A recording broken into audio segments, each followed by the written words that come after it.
Alright guys, so I got it in. It's all buttoned up there. It's got the tabs where you can't get it wrong because it's going to show you how to guide it in. Also on the back of here, I'm trying to get a good video of it for you. It's going to be like those little guide prong right here.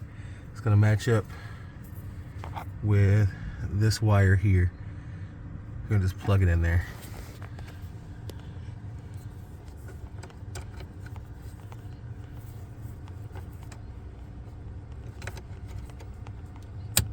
You'll hear it pop in, and here's the RAM key. Might have the remote start. I'll test it out too.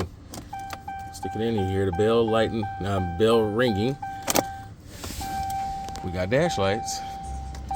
So, boom, she starts.